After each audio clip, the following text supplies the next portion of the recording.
ठुमक चलत रामचंद्र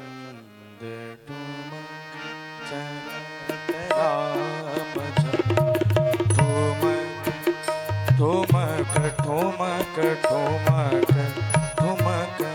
ठुमक ठुमक ठुमक ठुमक ठुमक ठुमक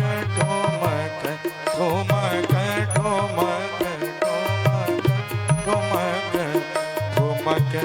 चलत रामचंद्र बाजत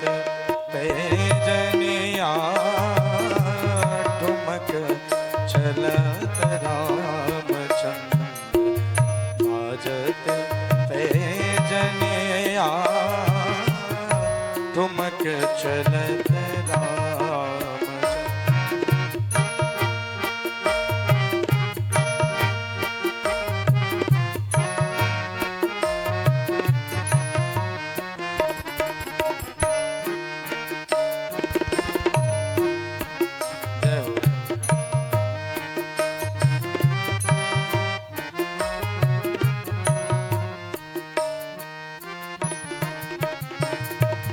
भगवान राम अपनी बाल्यावस्था में और बाल्यावस्था में क्या लीला करते हैं। किल के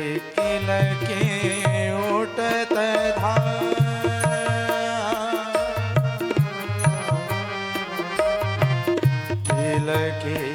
किल के उठत धाय गिरत भूमि लटपटाय किल के उठत धाय गिरत भूमि लटपटाय धाय मात गोद लेत धाय मात गोद लेत दशरथ की रनिया ठुमक चलत रामचंद्र बाजत पैजनिया ठुमक चलत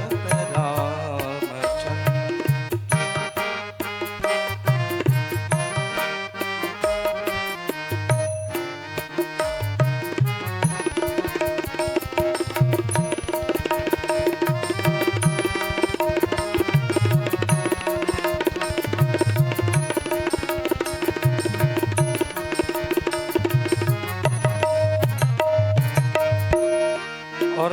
भगवान राम की लीला का जितना भी वर्णन किया जाए कम है। जब भगवान राम बाल्यावस्था में ठुमक ठुमक कर चलते हैं और चलते चलते जब गिर पड़ते हैं, फिर यशोदा मैया जब उन्हें कौशल्या मैया जब उन्हें उठाती हैं तो बड़े लाड से करती क्या है, अंचल रज झारे झारे अंचल रज झारे झारे अंचल रज झारे झारे विविध भांति सोदुलारे अंचल रज झारे झारे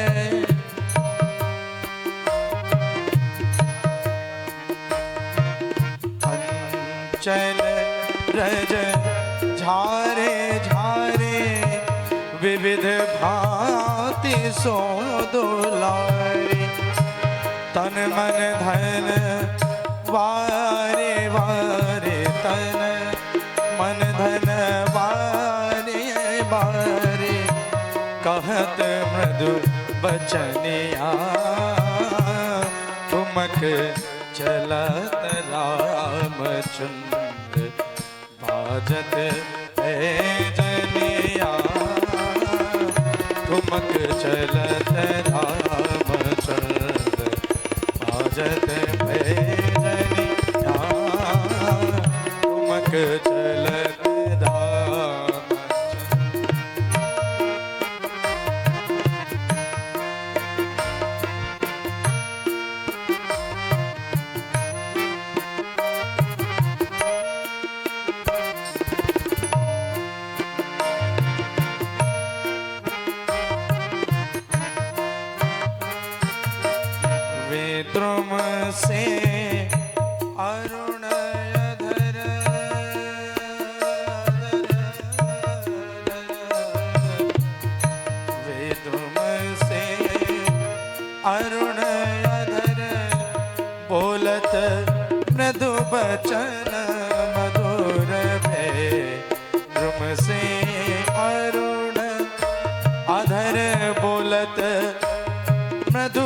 बचन मधुर सुभग नासिका में चारों सुभग नासिका में चारों लटकत लटकनिया ठुमक चलत रामचंद्र बाजत पैजनिया ठुमक चलत रामचंद्र।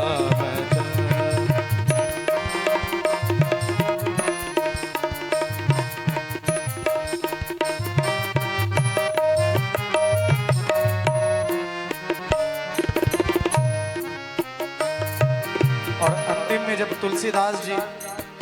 इस रचना को लिख रहे थे तो तुलसीदास जी के मन में एक प्रश्न आया कि सब चीज का वर्णन तो कर दिया लेकिन भगवान के मुख का वर्णन नहीं किया। अच्छा, सबकी तुलना तो सबसे कर दी, लेकिन जब भगवान के मुख की बात आई तो तुलसीदास जी सोचने लगे कि भगवान के मुख का वर्णन कैसे किया जाए, भगवान के मुख की तुलना कैसे की जाए। तो बहुत सोचा लेकिन कुछ जब समझ में नहीं आया तो तुलसीदास जी कहने लगे कि भगवान का मुख, भगवान के मुख के सिवा उनका सिर्फ एक मुख ही है और दूसरा कुछ नहीं। तुलसीदास अति आनंद अति आनंद अति आनंद अति आनंद अति आनंद तुलसी दास अति आनंद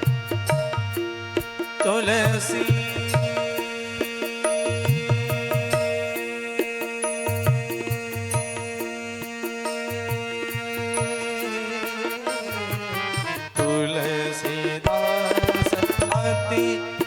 आनंद